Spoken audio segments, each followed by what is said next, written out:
Yo, yo, yo. It's a beautiful day here, bro. Mega podcast. You already know. Here with your weekly episode. You know who I am. I'm Price. That's Rob. You know how we coming to y'all every week. We drop this podcast. We love doing this for you guys. Remember, like, subscribe, share, tell your people about us. And today on the podcast, we're going to discuss game one because game two is tonight. I'm going to try to have this out either by tonight or early tomorrow morning. Yeah, but we got to discuss game one. Will we ever have a Pep Hamilton for point guards in the NBA? Then we got to talk about who really wants the Celtics to repeat. Okay, D-Hop, Kansas City. That was big news in the NFL. And we're going to talk about some other things, including Rob getting extremely upset about his Vikings. And that's all here today. Sit back, get your drink. Bro Migos podcast. We're going to go ahead and hit the music right now. Hit the music, home.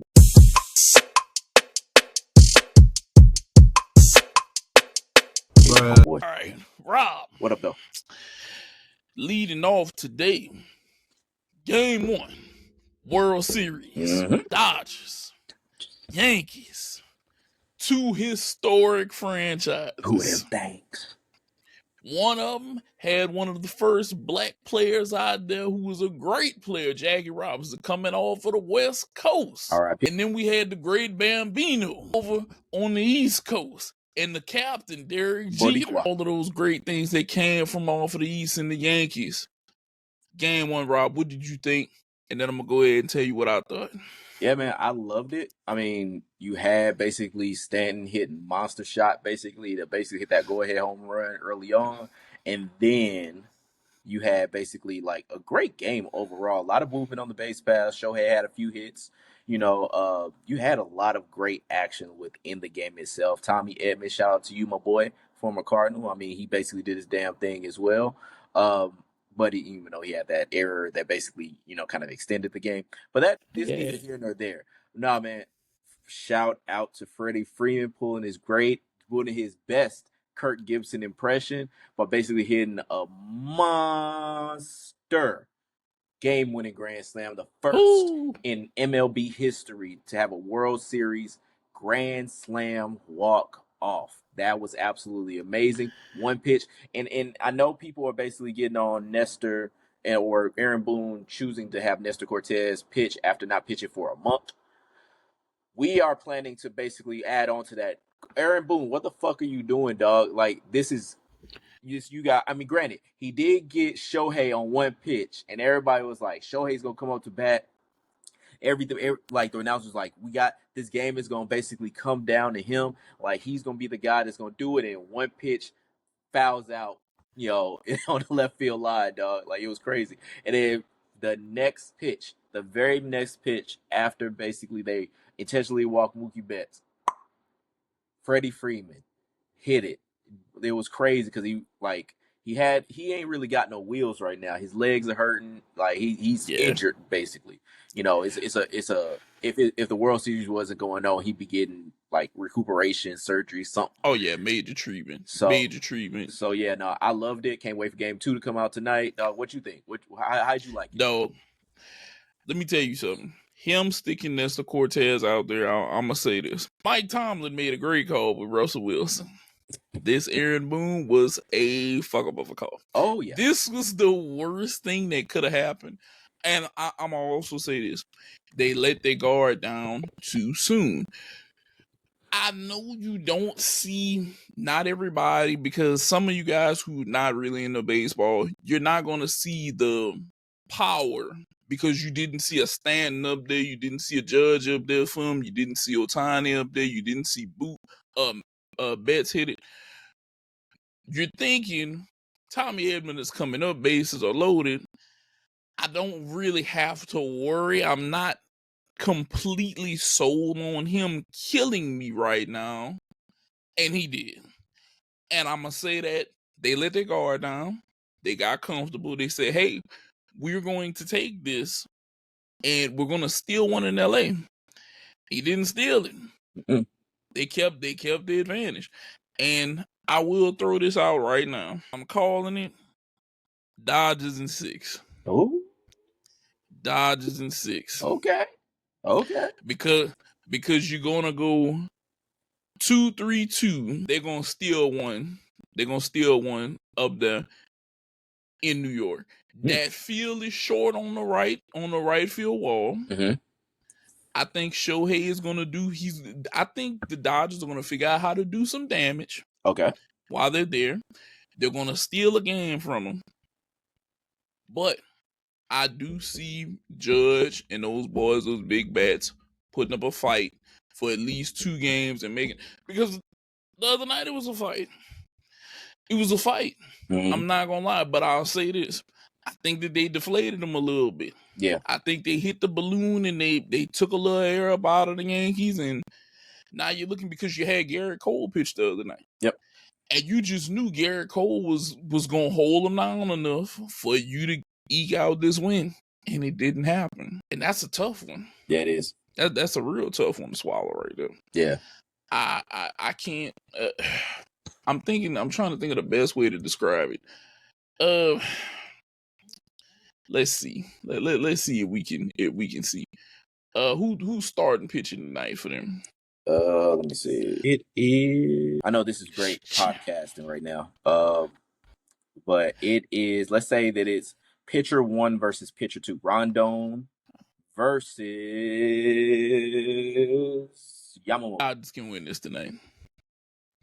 Dodgers can keep home field advantage tonight. And I'm gonna be totally honest with you. It wouldn't surprise me if the Dodgers steal Game 4, Yankees win 5, make this a 3-2, and that the Dodgers bring it home. They seal this in 6.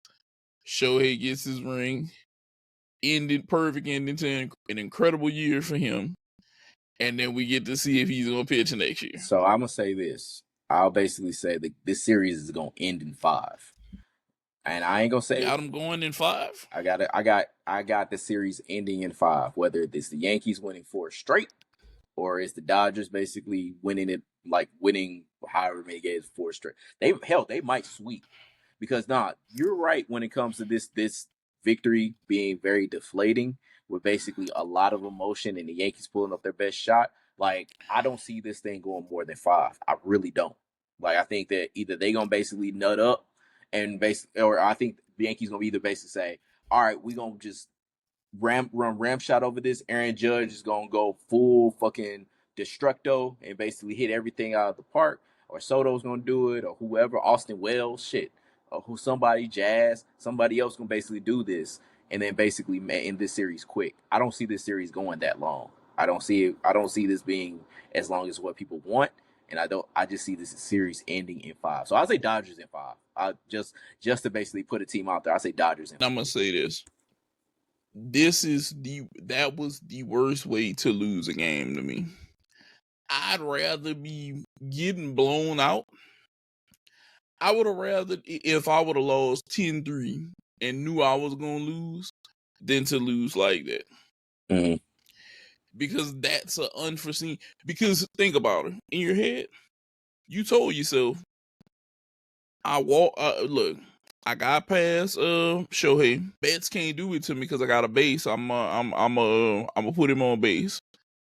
And then you say, I can breathe because Edmonton is up there.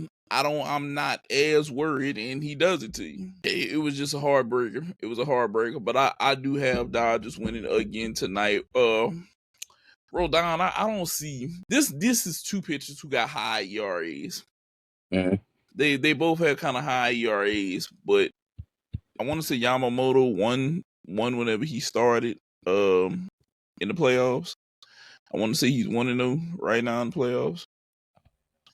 So I think it's something like that. But I think Yamamoto will be able to hold him down enough. But last night I feel like that was just a bloop. They poked a hole in the balloon and told him, give me some of that air back. Mm-hmm. It hurt. It definitely hurt. But the World Series is a banger right now. If you guys aren't tuned in, watch the World Series. It's been great right now. We love it, especially baseball fans. Yeah. You should definitely be paying attention. Now, while we're on the subject of baseball, Rob, I got a thought-provoking thought to talk about with you. So since we've been watching baseball, I thought about this. What has been some of the greatest things that have changed the game over time for you since you've been watching, or some of the greatest moments that helped change the game over time to you? Some of the greatest things would probably be the pitch clock and the stolen base. Like basically you can only check down a runner twice. You only can gauge a runner twice. Now they're basically bunting again. Small ball is back. I would say that's another thing. But yeah, I mean, I was like those kind of aspects. I would say are the best.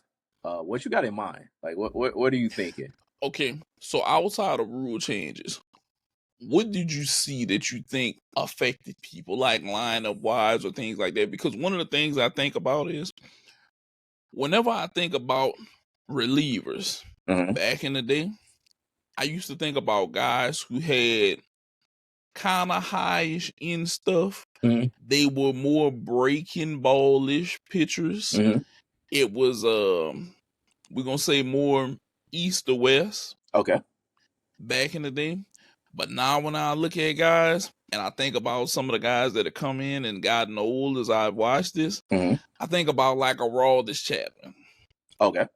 Dialing it up. Mm-hmm. 103, 104. And it's like I didn't see that before back in like the 90s. We didn't have a lot of that. No, we did not have a lot of that. Because bullpen was treated like the bench players. That's all it was. There you go. Bullpen was just like, hey, here's the cats that can't start. Just put them in the pen and have them basically work a few innings and let that be it. Now these motherfuckers are dialing up. Think about it. Just like you said, though. To me, that's one of the things that has changed this game even more, because now you have to be able to contend long term with these hitters. Mm-hmm. Because I think about back in the day where, all right, let's use that Cubs team that got cheated out of that hit. Okay. You had like a Sammy, you had like Moises Alou out there. Mm-hmm. You had some guys with power, but they weren't big power. Right. You know? And now whenever I look at teams and I look at the construction of teams, to me, let's use the Yankees. It's a whole lot of power on that team. Mm-hmm. You can talk all you want to say, but they sub 300, a lot of them. Yeah, but if they touch the ball, it's probably going to fly over the fence. Like, we don't think about the fact that, like, Aaron Judge is an offensive tackle that plays really good, pretty good center field and hits, like, 50, 60 home runs a year. And exactly. And like, is a near batting title contender basically every year. Like, one of the highest batting averages every year. There you go. Because I feel like guys like, for example, I feel like back in the day, guys like Jazz Chisholm had more value because they hit and they got on base and they were 5 tool guys and this, that, and other. But now you gotta have some pop in your lineup. Right. You either gotta have major pop in the lineup, or you gotta have some shutdown pitchers waiting on everybody in that bullpen and that are coming in there starting five. Because if not, it's a sayonara. Yeah. Because look at the two teams that's playing right now. Hell, look at you know what, Detroit? you ooh. You good? You good? I digress. I'm gonna let them go. But what I'm gonna say is, if you look at the playoff teams, you could point to at least 2 power bats almost on every team. Mm-hmm. Almost on every team. And if not power bats, you're pointing the guys that were high, your Steve Quans, high contact guys, get on base, but still have home run power. Yep, Luis Ariz. You got those guys. And I feel like back in the day, some of those guys would have been valued a little higher than what they are today. But now you got some of these power guys, and then you got those guys, and it's like, man, you gotta really buckle down your bullpen. That's why whenever I look at something like, and I know y'all gonna say we say this shit a million times whenever we talk baseball. Whenever we look at Shohei Ohtani, it's like, you're not gonna see this again, bro. You're not. You're really not. You're not. You're not. So breathe it in, breathe it Take it in. all in. Put it on the skin. Yep. If he comes back next year and pitches and wins 15, 20 games, breathe it all in because he just went 50-50 and then he wins 15, 20 games and he might be in contention for a Cy Young or whatever. Or hell, he might pitch and bat. And we see the ultimate combination next year and be like, man, this dude is a starting pitcher that DHs whenever he's not whenever he's not whenever he's not starting that day. And Yeah. No, I remember. No, going back to your old bullpen thing, like I remember like Wade Davis, like when he was pitching for the Royals, being that inflection point where you have a starter that basically is an all right starter that basically goes to the bullpen and is like, oh, I'm just gonna throw as hard as I fucking can and get everybody out and be a dominating reliever for like 2, 3, 4 years. And now that was the time where it was like, okay, all right, just it went from okay, these guys are just the guys that can't be starters to these guys are the guys that you get to. Because like I remember it was somebody was talking about it this week where it's like, man, we're gonna have a bullpen game, a game 4. Whereas that used to be just the fourth starter, and then you kind of it was just the guy that basically you had to get out there. But like now it's to the point of bullpens and thinking of the 27 out method, which is I just need my relievers to get 27 outs versus I need a guy that goes 6 innings. That's the mindset I would say is one of the bigger things that's changed because it's like there's no emphasis. You don't need multiple starters. It's gonna get to where there's probably gonna be just and I know Major League Baseball is against it because they're trying to get more starters to go longer. But you probably gonna have like just less. You could probably have 4-man rotations. It's probably not gonna be 5-man rotation, or you're gonna have 4-man rotations. You just gonna have like a long relief guy that's just right there on the fifth start. So it's like, yeah, the emphasis on that I think has been kind of gone. Like is what it is. Like just relievers just pitching as hard as they can. yeah. And while we are talking Dodgers and Yankees, 4 days ago, you lost a legendary Dodger. Fernando is now pitching with the big man upstairs. He's giving them hell with that change of speed that he had that he was legendary for. Screwball. That screwball was killing. Look, that in the beginning of every year on MLB The Show, whenever I'd see him, I'd be like, God damn it, here they come with this cheese with Fernando. And it's a 94 mile an hour fastball. But everything on the low end is like 63, 70. I'm over here struggling. It's like, I hate this. But Fernando is now no longer with us, 63 years old. He even did a Spanish commentary for the Dodgers at one point. Hey, great pitcher. The man is no longer with us, but I hope that he remains in Dodger history. Matter of fact, that's another reason that you guys, Dodgers, should go ahead and pipe up and get the Yankees out of here in 5-6 games, like me and Rob are saying, and we, go ahead and get that ring. But moving on, Rob was thinking, and he, put this topic in here because, we like to talk NBA, because the NBA season's kicked off, things are going on. And do you guys ever feel like there'll be a Pep Hamilton for point guards in the NBA, to help these guys? Do you think that that's ever something that's going to happen, though, Rob? So let me first talk about Pep Hamilton because I know that's more of a inside football kind of name. So Pep Hamilton used to be like the quarterback guru. I know it was George Winstead. I think it's one of the dudes that's he was the dude that like you went to. John Gruden had that show where basically it was like QBU, where basically QBs would go to and kind of get that pep talk.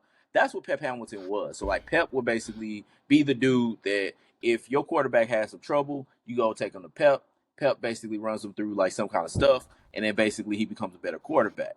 And it was just like another equivalent for the NBA used to be Hakeem Olajuwon with big men. Like he used to be the guy that basically Dwight Howard and I think Andre Drummond at one point, like certain cats would just go to be like, hey, I need something better with my game. You're like one of the best ever.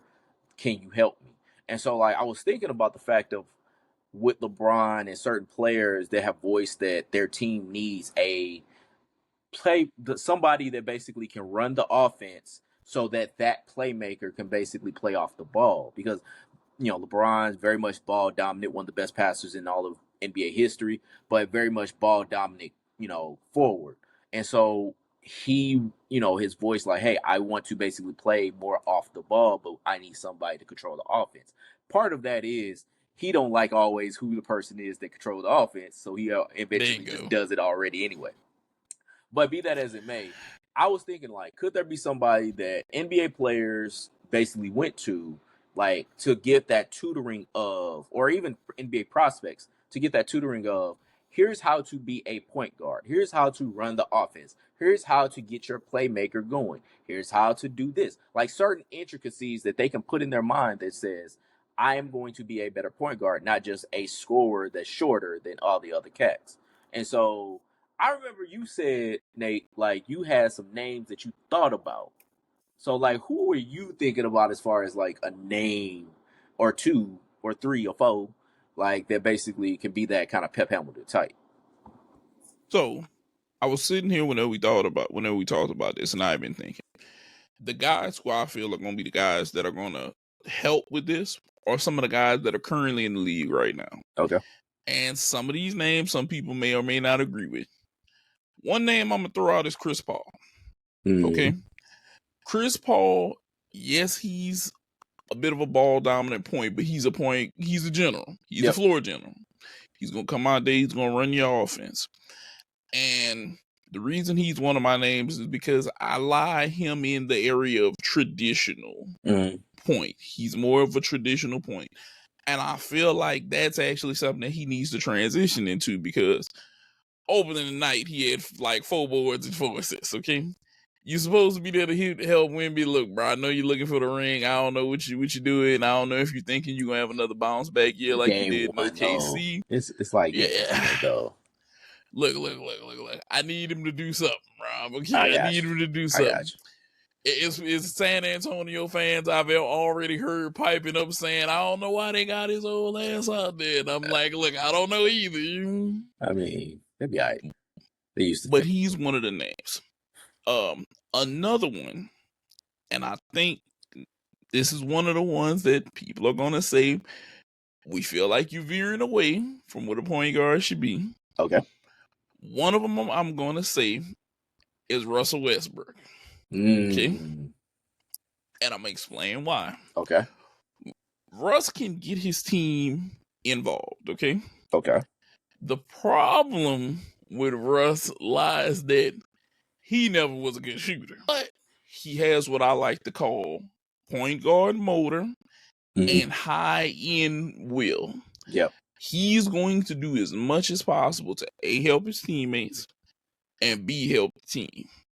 Okay. And I feel like if you had a person like that helping coach a point guard, helping him recognize what's going on, he may not be the best at shooting, but he can pass and he knows how to create and use his skill set to his advantage. Okay. So I had some names that I thought about as you were talking. And the first one I thought you were going to name, but didn't name, Rajon Rondo. Because when we talk about basically, like when we talk about a cat there, people talk about one of the greatest minds in all of basketball, somebody that should be a head coach one day, somebody who basically has, done point guards for a lot of different teams.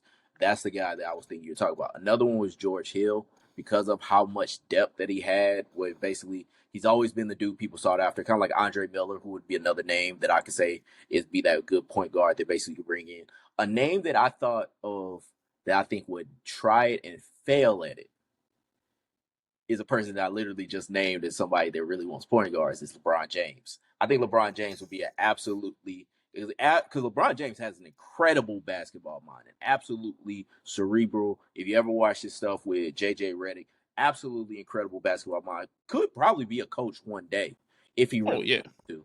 But I think that with him, I don't know how much patience that he would have when it comes to certain things. Because I think when you're so damn good at stuff, it's hard for you to conceptualize it to lesser beings. Because the people that basically you see as like great head coaches or people that are head coaches are people that were at least decent, but then they basically like Larry Bird was a good head coach, but Larry Bird was like he's more of the exception and not the rule, where you have a great that basically is a really good head coach. You Yeah. have guys like Steve Kerr, Nate McMillan, I'm trying to think of other good coaches. Tyronn Lue. Tyronn Lue, like great, like guys that basically stayed around the league for a while, saw a lot of different things, got a lot of different parts of coaching that basically became really good coaches. Those aren't top end dudes.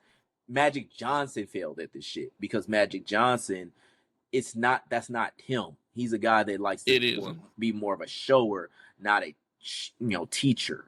And you have to really teach when it comes to coaching. We got on this about JJ Redick, like how well can you conceptualize the game for people that aren't you? And that, granted, JJ ain't all that. Like, he was a really good pro, but it's hard to when you have a big brain and you have all these kind of things, it's hard to conceptualize to other people. And so, yeah, like LeBron, I think would have the brain power to do it, but I don't think he would be able to like really get down and be able to make sure the game is made for the rest of his team. Yeah, that's a definite. Now, JJ, I will give you credit right here.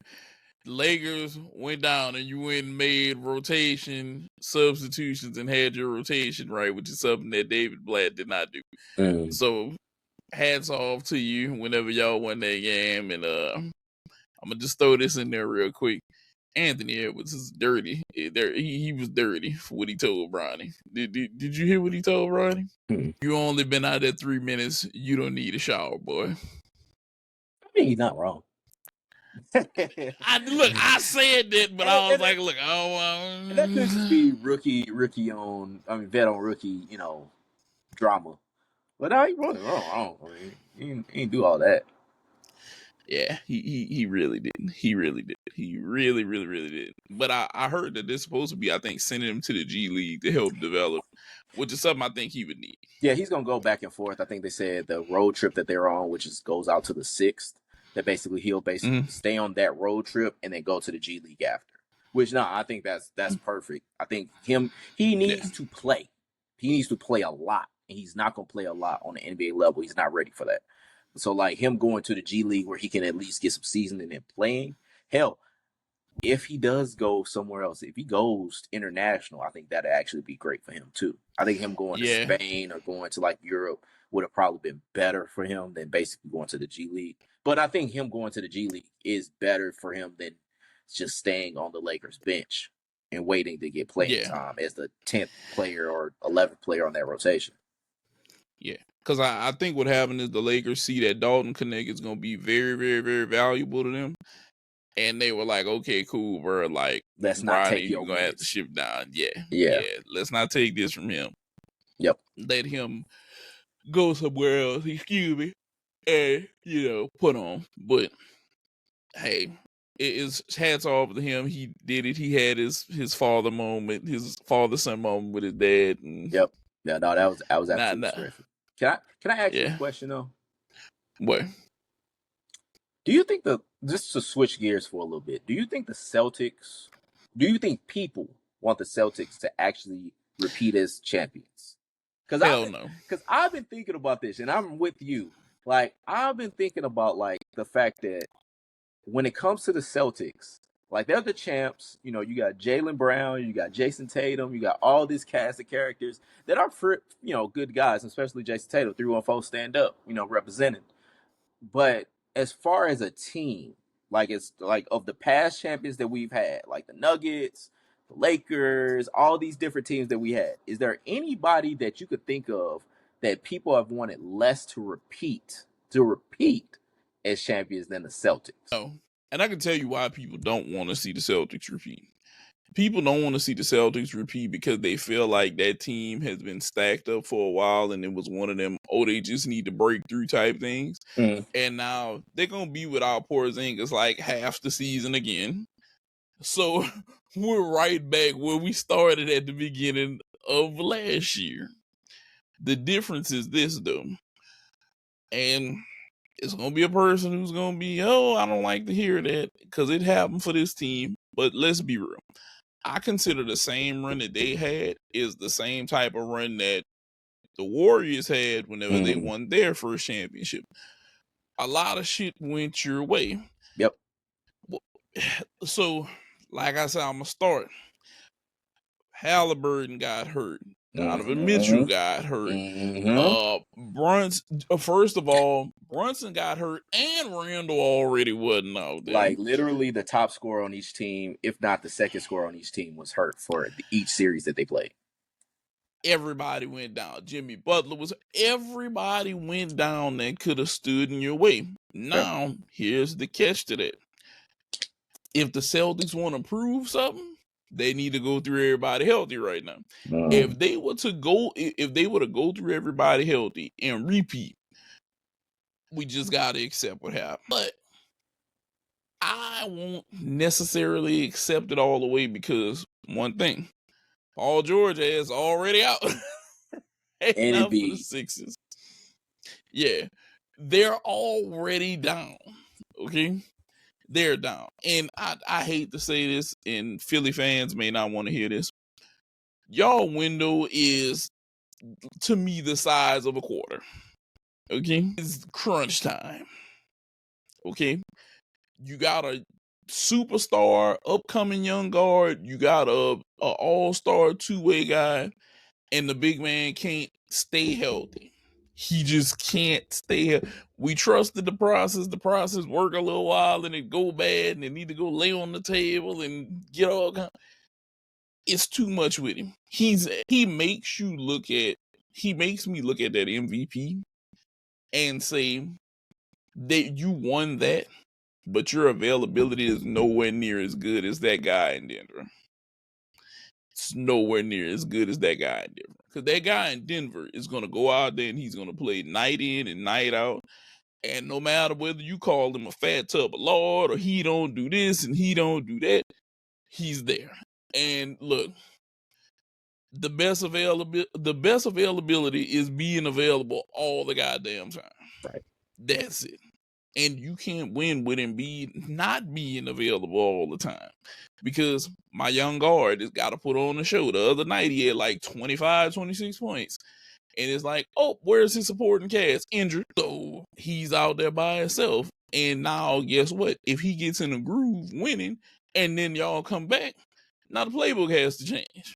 Because he been running the show. He been getting the majority of the shots. Now we got to go back to, we got to put Paul George in it whenever he come back. We got to put Embiid in whenever he come back. So now we're going to disrupt the offense again to try to work y'all back into there. As much money as they make, it needs to be more care on their body, especially Embiid. He's a big man. Learn from Shaq. Take care of your body. Yep. Like, learn from the mistakes Shaq made. Take care of your body. Invest in your body. You make 30, 40 million a year, invest $1 million into your body. That's simple. Invest that $1 million, make sure your body stays good. But nobody wants to see them repeat though. Nope.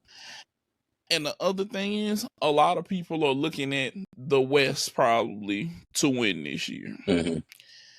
And not only the West winning, it could be the West legit got 4 or 5 teams that could win. That could win the NBA Finals. Yep. I'm looking at the Thunder. I'm looking at the Nuggets. I'm looking at let's see, who else do you think? Pelicans could be in the run whenever Zion come back and get healthy. The Warriors, if they're all there. The Mavericks. It's a lot of guns in the West. Yep. It's a lot of guns. And not to mention, Timberwolves are going to be back at it again. It's a lot of shootouts going. The West is wild, and I'm going to tell you something, NBA, if I was y'all, I'd probably have one of those Wild Wild West commercials kind of with different people from teams, and they're going to have a shootout, you know. That's just me. It'd be something comical come, playoff time. That's just me.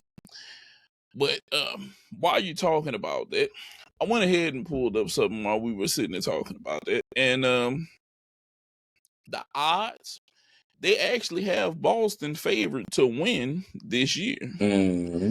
But right behind them is Oklahoma City, which Oklahoma City is a great. That team, look, Oklahoma City Thunder have probably one of the best young teams that is deep. They play defense. Yep. They can score. Yep. Their point guard is a leader. Yep. They're going to get out there and get at it. Yep. Okay. And surprisingly enough, the team with the third best odds are the New York Knicks.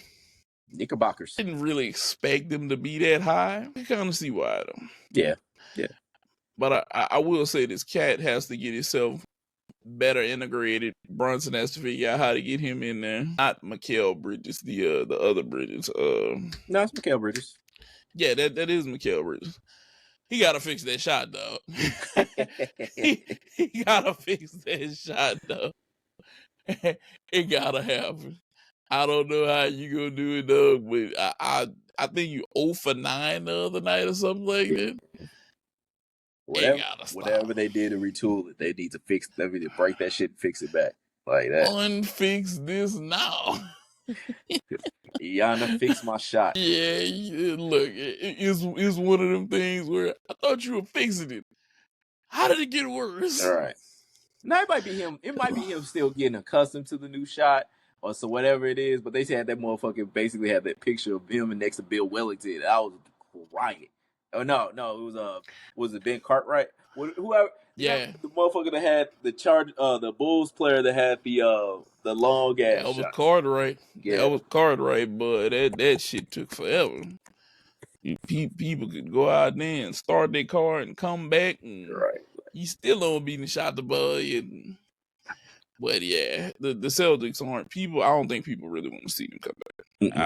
I think people want to see something new. They want the hot new shit, and the Celtics ain't that hot new shit.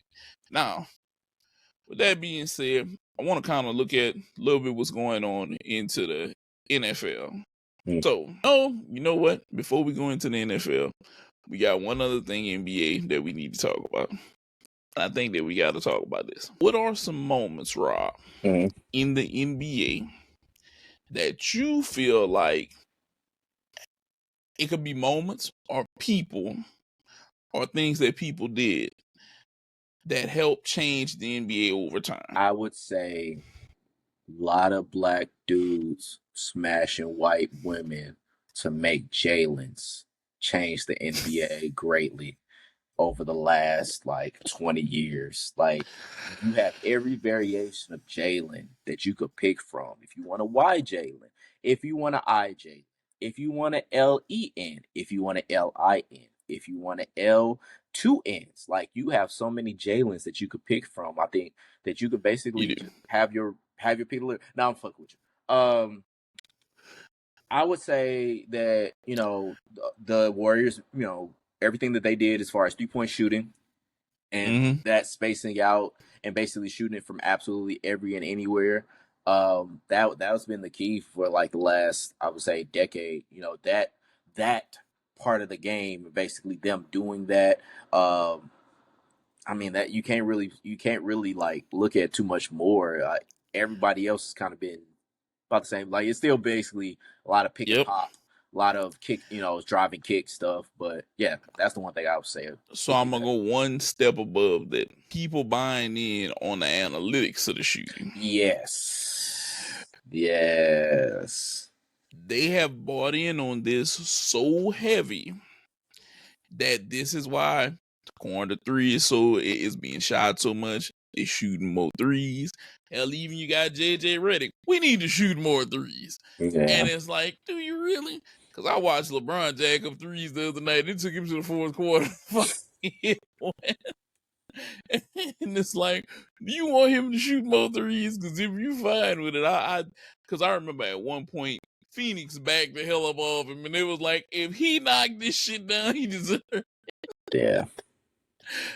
And I was like, are you gonna knock it down, Brian? And even though he hit it late, come on though. Yeah.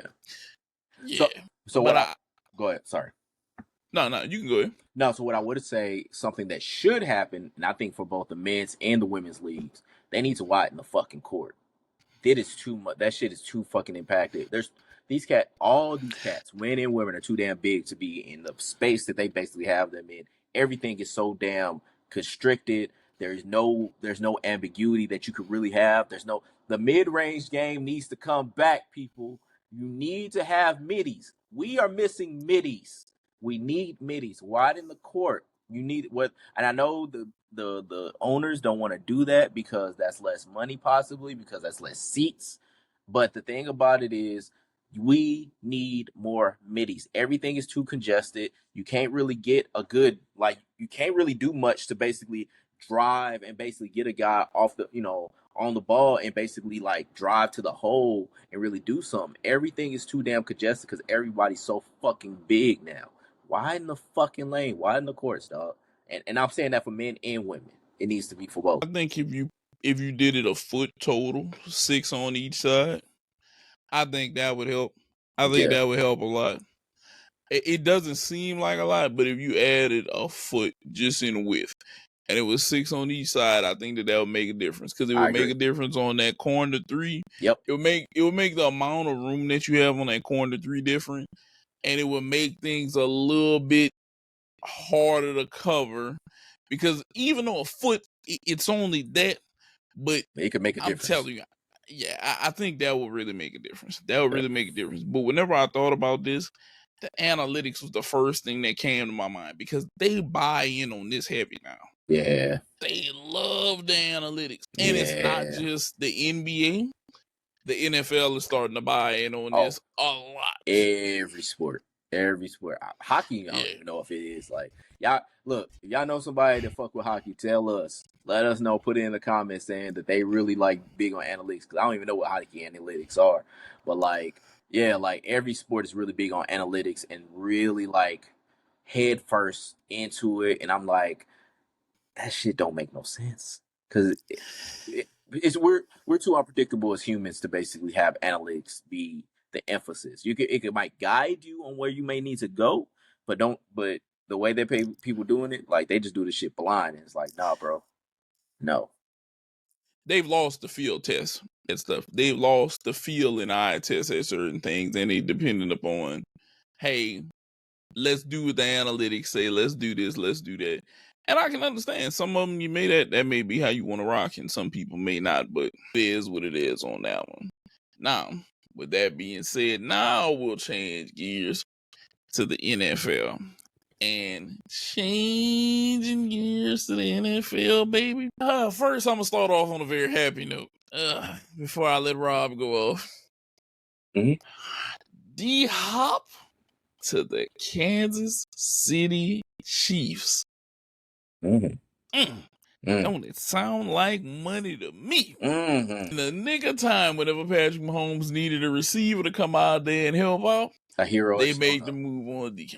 And I mean, it's like a wild Pokemon jumping out of the bushes, ready to go in, and like a wild D-Hop has been spotted.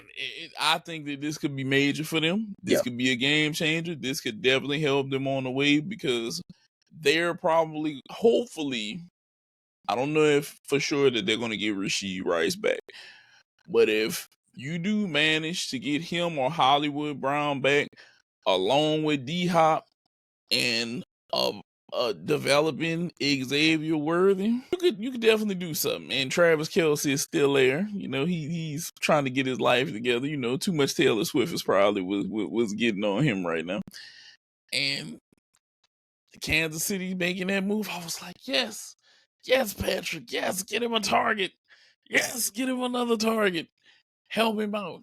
And I know that there's some people out there, they don't need more help. And I was like, no, they actually do. They do need help. And this is one of the big, I think, the 4th or 5th round, the conditional 4th, 5th round. Something like that, yeah. That ain't bad right there. Not ain't bad to pick up a D-Hop. Not at all. Nah, ain't bad at all. To pick up DeAndre Hopkins, salute to you, sir. Making it over in Kansas City. Hopefully you help them pull off a ring and you walk away with a ring through that trade. Now, with us talking about such a good moment, I gotta go ahead and let Rob speak on his bad moment of the Vikings here. You know what, Rob? I'm gonna go ahead and let you have the floor on this one. So, if you guys hadn't watched Thursday Night Football, I as a Minnesota Vikings fan, did take part in watching said game. It was between the Vikings and the Rams. Puka Nacua and Cooper Kupp both came back from injury. And the game, I'm gonna give you the guys the final score, and I'm gonna tell you about that. It was 30-20. The game ended, and you guys are like, yeah, 30-20. It's not bad. You're on the road, you know. You guys had a rough game. Just overall, you lost your left tackle. Even though T.J. Hawkinson was activated, you lost your left tackle for the rest of the season. But as I look at it, I'm like, what the fuck, Brian Flores? Like, our guys could not fucking cover for shit. Puka Nacua should have had like 30, 40 targets for the game. That man could not be stopped. There was nothing that we could do to stop that man. We had Gilmore on him, couldn't do it. We had Griffin on him, couldn't do it. Nothing was stopping that man. Byron Murphy, I think, covered him for a little minute, couldn't really do it. I think they got it was just so bad. And part of it was we could not get to Stafford. Like, Rams, same thing with the Lions last week. The Rams absolutely held them at the line. No matter what blitz we did, they got us. Like, I don't know what we needed to do to make some shit happen, but shit is unacceptable. Now we got the Colts next week, who also has a pretty good line. We'll see what happens. But dog, I would say yes, we got absolutely screwed out of that face mask. What I would say is the only thing I can say that is an excuse is if you look at the picture with the face mask, the back judge, his field of vision was absolutely obstructed by the Rams defensive player because he was right in the way, so he couldn't really see it. Somebody else should have saw the motherfucking penalty because you could see Stafford's head like whip back and was basically like that was absolutely a missed call. But that shouldn't have got to that point. It should have been where we were basically beating the Rams. We were a better team than the Rams. Even if they got their two best receivers back, we are a better overall team than the Rams. I don't know what the fuck Vikings y'all gonna do to basically go against the Colts and basically rebound, but y'all better fucking do it next week. All right? Like that's the only thing I'd say. Go ahead, bro. I am done. Yeah. I am done. Justin Jefferson, 8 receptions, 115. Yeah, y'all should have had something. Y'all should have got this done.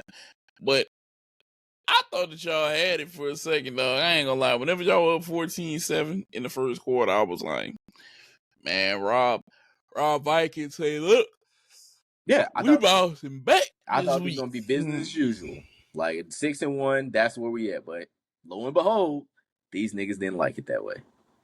Yeah, and they gave it to y'all at the end of the game, and it was one of those things where all I could say was like, damn. I was like, damn, they really folded. And I'm gonna be honest. I know you think that call wasn't enough, but I feel like Stevie Wonder could have made that call. Okay. The only rule he could tell, the only thing that you can tell me is like you said, his field of view was obstructed. But everybody else, what is their excuse? Right. I just want to know what everybody look, refs. If y'all had a parlay and y'all just needed to make sure that motherfucker was sold, okay, just let everybody know. Be like, look, I had a money line on goddamn Los Angeles. And I had Puka with 100. And I was betting big bread, and I couldn't let y'all mess this one up. And I'll be like, you know what, dog? Appreciate y'all. And Steve, you go ahead and let me know like that. I'll be like, bet, dog, I got you. You cheated and got your win. You got your Eddie Guerrero on the other night, lied, cheated, steal, and got your money. And just make sure whenever you cashed out, you go ahead and give me a little bit for having the deal. That's all I want. But that was definitely a game I was like, y'all not gonna call that face mask? Like, not at all. It was horrible. But whether they're not calling a face mask or not, I had something else that I want to touch upon you with. So I've been watching Chad Johnson and Brandon Marshall argue like the past few days about who was this wide receiver, who was that good, and who didn't get this or didn't get that. And it got me thinking, in the past 15 years, Rob, who are some of the more notable receivers to you? Tyreek Hill for one. Oh, definitely. Justin Cheetah. Jefferson for really one. Jamar Chase, 15 years. So DK Metcalf, AJ Brown, Julio.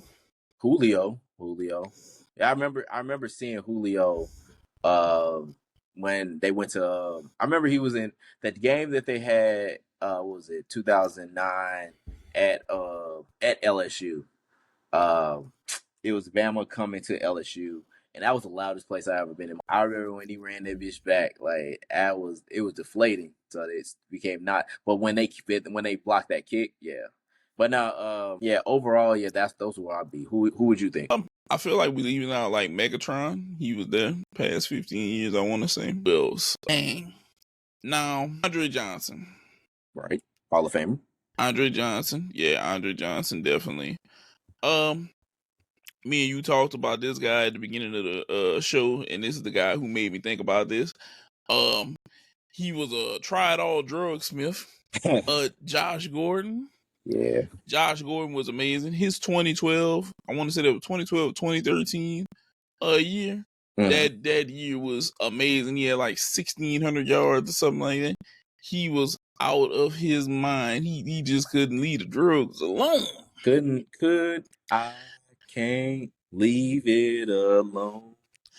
And it just wasn't weed. Me and Rob even talked about it. It just wasn't weed. The man was trying this, he was trying that.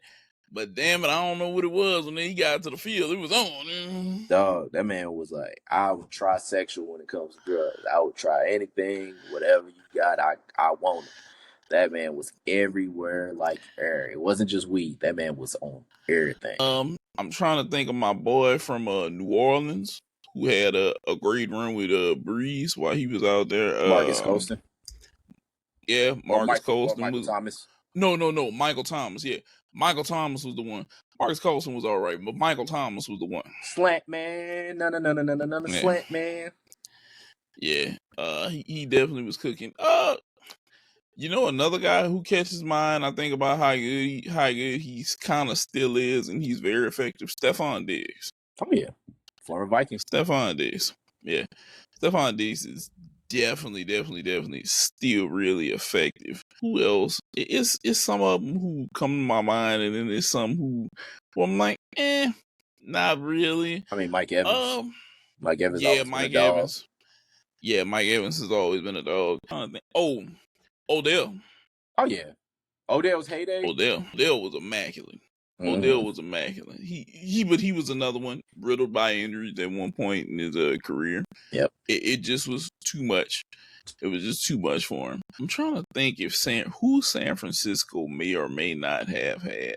I just feel like San Francisco was Debo. Debo is definitely a big one for them right now. He's definitely DK.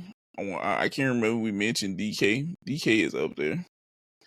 DK Metcalf is definitely up there. Michael Crabtree. I'm trying to think of anyone.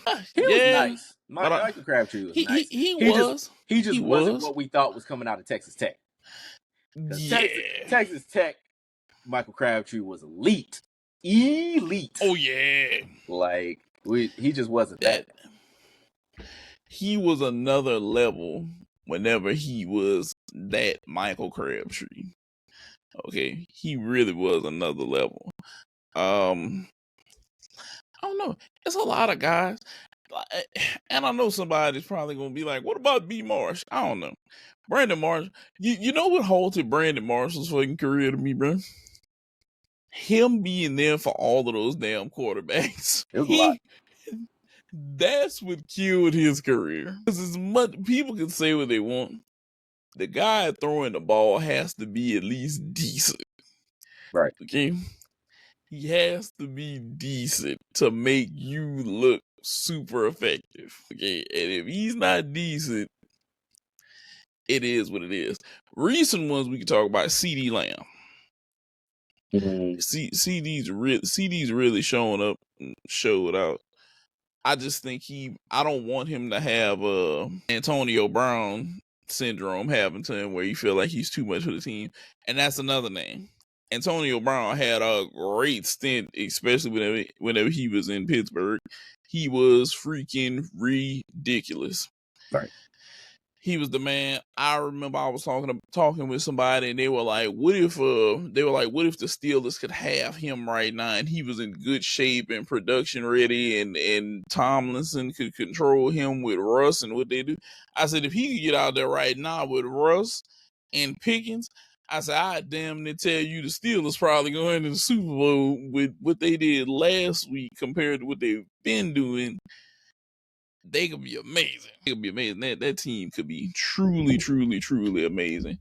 And I just had to think about that. That's why I wanted to ask you about who are some of the guys that just popped in your head, just receivers.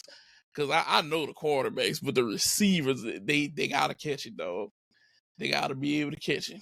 Yeah. Oh, Rob, we skipped over when we did somebody dirty. Just now it popped in my head. Fitz. Oh, I mean, yeah, because he was in that 15.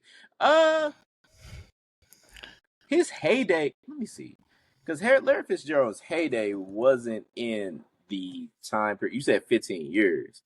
Like, Yeah. he stopped playing 2020. So, I mean, granted, yeah, I guess most of that would be that, but yeah, nah, I guess so. Now, Fitz was that dude, but I guess earlier than that would be his time.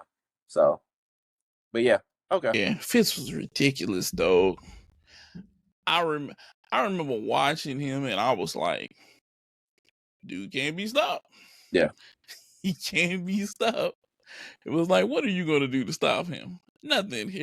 And he's one of those receivers. Whenever I think about what you were going to do to stop him, I think about that segment that The Rock did with Hurricane and the phone, and he said, "Who's calling you? Nobody, nothing, nobody's calling you. Right. Big fat nothing. You." It's just things like that. Yep. I think about. I was like, but Fitz was immaculate, bro. He was. Whew, there's guys like that just make me think of just. Damn, we've seen a lot of talent. We've seen a lot of talent come through the NFL in the past few years, and I think it's going to continue to get better. Yep. I just think it's going to continue to get better more and more every year we watch this. But with that being said, we're going to go ahead and wrap up the show for this week. Okay. I'm going to leave you guys like that. But before we get up out of here, Rob, go ahead and let them know how we're going to end the show today. All right. Good night, Canada. Good night, Taylor Swift. Shout out to Wording is Hard. If you guys haven't been paying attention, Wording is Hard is a great TV game show that basically comes on Tubi. Please go to Tubi. Go to Tubi.com. Go to Tubi app. Go to whatever Tubi you got and go watch Wording is Hard. I know the host very, very much. And that's my dude. Like, go watch to hear more. And Wording is Hard. He is that guy. Go check him out on Instagram as well. He's a great comedian. Please go watch Wording is Hard. Like, it is a great show. I watched all the episodes. Very funny. If you guys love spelling, if you guys basically hate spelling and basically want to see people struggle with spelling, go ahead and watch that. It's absolutely hilarious. Great stars on that. People you've known, people you may be basically becoming familiar with. Like, go watch it on Tubi. Go to Tubi. Wording is Hard. Wording is Hard. Yeah. And even though that we didn't mention it at the beginning of the show, always remember W code bruh Migos pod. We'll have it up on the screen as usual. 10% off. Get you some W. Get yourself that energy. dub. Go ahead and get that energy flowing. But with that being said, Rob already told y'all good night. So we're gonna go ahead and get up out of here. You guys. Peace. Thanks for checking out this episode of the Bra Amigos podcast. Make sure to like, comment, and subscribe so you never miss an episode.